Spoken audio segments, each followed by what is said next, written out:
Kevin Gray, 105 through the fan. Coach, when you look at what Green, Kleber, and Bertans did, 14 of 20 from the field, 11 of 17 from three combined together. When you look at how your bench played, what does it say about the resilience of this team coming into an environment where most of these guys hadn't won a game in Utah, let alone played the kind of basketball they need to play tonight? What does that speak to as far as the resilience of your guys are concerned? Yeah, I think really, the communication level is high. Understanding what the atmosphere was going to be like. I think getting off to a good start, we kept that atmosphere down there, and then they got into it there in that third and fourth. But I truly believe that just the trust, make or miss, guys are making the right play. There's no one's really forcing things, and that's a beautiful thing to watch. Spencer's going to look and see he was 6 for 21, but he had some great looks, and we believe in the next game that he'll make them. The Mavericks take a stunning 2-1 series lead over the Utah Jazz after getting a scintillating win inside Vivint Arena behind Jalen Brunson's terrific performance and the Mavericks bench doing a number on the Utah Jazz. This is the Mavs Report right here on 105.3 The Fan. Of course, my name is Kevin Gray, Mavericks insider and reporter for your home of the Dallas Cowboys and Texas Rangers. 105.3 The Fan. You can find me on Twitter, Facebook, and Instagram at Kevin Gray Sports. Be sure to hit that subscribe button right here for 105.3 The Fan here on YouTube. The Dallas Mavericks get a 126-118 win inside Vivint Arena in Utah as they now take a 2-1 series lead over the Utah Jazz as they anticipate the return of Luka Doncic as soon as game number 4. Jalen Brunson was absolutely spectacular once again, this time on the road. He goes 12 of 22 from the field, scores 31 points, only has one turnover in the game. Meanwhile, the Dallas Mavericks bench outscored Utah's bench 49-24 in this game. And there were 7 guys for the Mavericks in double figures, including guys like Jalen Brunson, also Dorian Finney-Smith, among others. Reggie Bullock had 12 points. Davis Bertans contributed 15 points on 4 of 7 from the three-point line. Maxi Kleber, Josh Green, and Davis Bertans with a combined 14 of 20 from the field, 11 of 17 from the three-point line, and they were absolutely terrific as they combined for the 44 points together that they combined for when you look at Maxi Kleber 17, Josh Green's 12 points, and then Davis Bertans with his 15 points, combining for 44 points on the night. Did those three together, as I mentioned, helping the Dallas Mavericks hit 18 three-pointers. After just in game number 2, they hit a franchise record 22 three-pointers in their game 2 win over the Utah Jazz. Give the Dallas Mavericks credit, who were up by 17 at halftime, the way that they came out aggressive, attacking early on, and more importantly, the three-point shooting was absolutely incredible in the first half. When you think about Bertans, Maxi Kleber, who hit his first threes, Josh Green, the passing, the 6 assists that he had, the wraparound pass that he had to Davis Bertans in the corner for 3, hitting a cutting Dorian Finney-Smith for a basket as well for a dunk. All of the things that the Mavericks were able to do in game number 3, from attacking the rim, knocking down open shots, and forcing the Utah Jazz to come out and try and defend three-pointers, but they were still able to knock them down, gives you a lot of confidence that this team can continue the kind of play that they are. This is a team in the Dallas Mavericks right now is continuing to play up to its capability. We've said it all season long for this team. When they are hitting shots, they are virtually unbeatable when it comes to their offensive performance. But what surprised you most about the game in game number 3, the rebounding margin was even, 32-32, where in the first 2 games alone, the Dallas Mavericks had got out-rebounded by a combined 38 rebounds in games 1 and 2.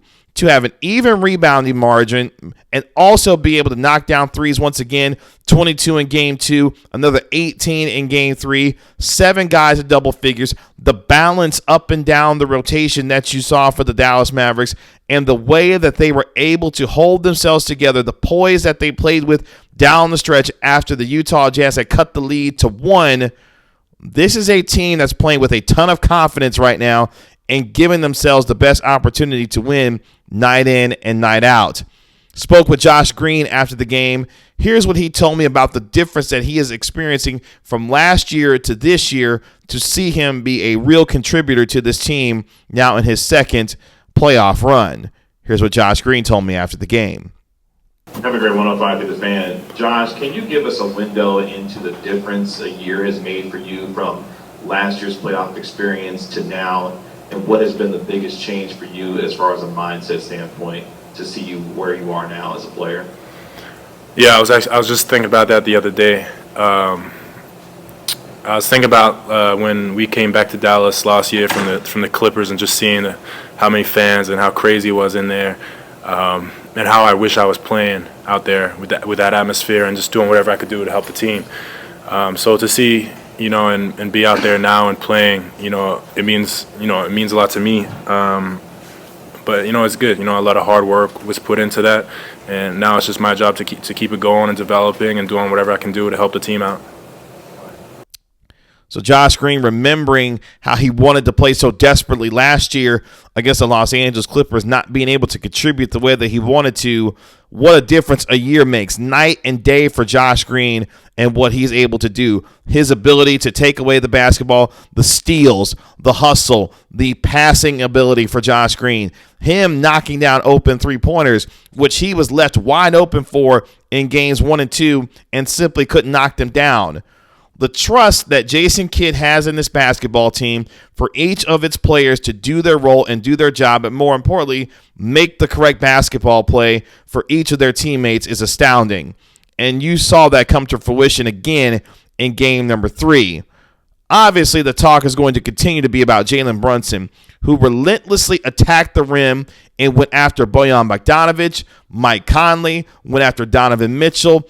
Whomever they decided to put on Jalen Brunson, he simply cooked them once again in game number 3. It took a cheap shot from Royce O'Neal in the middle of Jalen Brunson's back to knock him out for the last 4 or 5 minutes of the second quarter to even stop Jalen Brunson. But once he got back into the game, he continued to relentlessly attack the rim and do what he had to do. Now, one positive that you did see from the Utah Jazz in game number 3, at one point, they had to get Rudy Gobert and Hassan Whiteside off the floor because they were simply ineffective when it came to the defense and offensive ability for the Utah Jazz. They decided, with 5:33 left in the third quarter, to put in Eric Pascal, who you hadn't seen so far in this series. Remember, Eric Pascal, former Golden State Warrior, former Villanova Wildcat. He played in the third quarter and changed the real trajectory of this game. The Dallas Mavericks were outscored 24-14 in the final 5 minutes and 33 seconds of the third quarter to cut the lead to 6 going into the fourth quarter. Then about midway through the fourth quarter, they decided to put Rudy Gobert back into the game, and I'm not sure why Quinn Snyder looked at the situation based on how they went ultra small and how effective Pascal was being for the Jazz and decided to put Rudy Gobert back into the game. But nonetheless, the Dallas Mavericks proved that no matter if the Utah Jazz go small, if they decide to keep Gobert or Hassan Whiteside in, they will continuously, relentlessly attack the rim. And they did so. Spencer Dinwiddie was much better in terms of putting pressure on the rim in the fourth quarter. You saw the posterizing dunk that he had on Rudy Gobert earlier on in the game. The Dallas Mavericks are playing with a ton of confidence right now, and defensively they're getting stops when they need to, and they were able to do so in game number 3 to the point where now they get ready to welcome back Luka Doncic. There was reports on Thursday that he would be available for game number 4.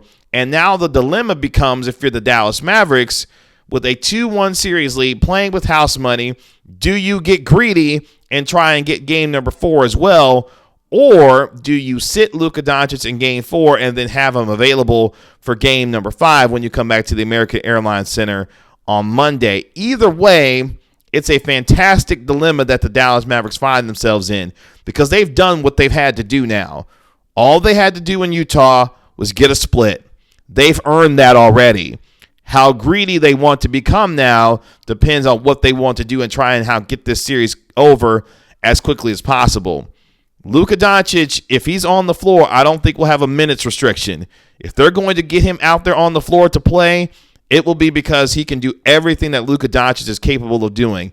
That is why you bought the extra couple of days that you did by sitting him in game number 3 to get him ready on Saturday.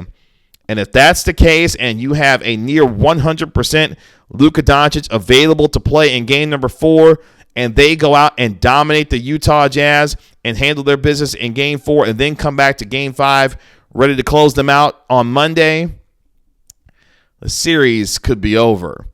But you give the Dallas Mavericks a lot of credit for the way that they played, the hustle, the poise, and the way that they finished the game down the stretch. 7 guys in double figures, shooting the ball well from the three-point line, nearly 43%. They also protected the basketball in this game. Only having 8 turnovers as a team. That just gives you an idea of how they were able to not only value the basketball once again, where they only had 3 turnovers in game number 2, only 8 turnovers in game 3, and they continued to rebound the basketball, and they did so much better in game number 3. Now, you say, Kevin, a lot of that was because they decided to take Gobert and Hassan Whiteside off the floor, allowing them to go extra small. That way they can have a better rebounding chance. Well, we'll see if the Utah Jazz can make another adjustment, but I don't think they have any adjustments left. The one that they had to make, they made, and it still didn't work. How they finish up in game number 4, or go in game number 4, will tell us a lot about where the confidence of this team is in terms of the Jazz. But right now, the Mavericks are flying high, and they are up 2-1 after getting a 126-118 win on the road in game number 3. Game number 4 is on Saturday at 3:30 p.m. Can the Dallas Mavericks go up 3-1 before they head back to the American Airlines Center for game number 5 on Monday? I've got you covered for all things Mavericks right here on 105.3 The Fan. Be sure to hit that subscribe button for 105.3 The Fan here on YouTube. My name is Kevin Gray. This has been the Mavs Report right here on 105.3 The Fan here on YouTube. We'll talk to you later. Peace.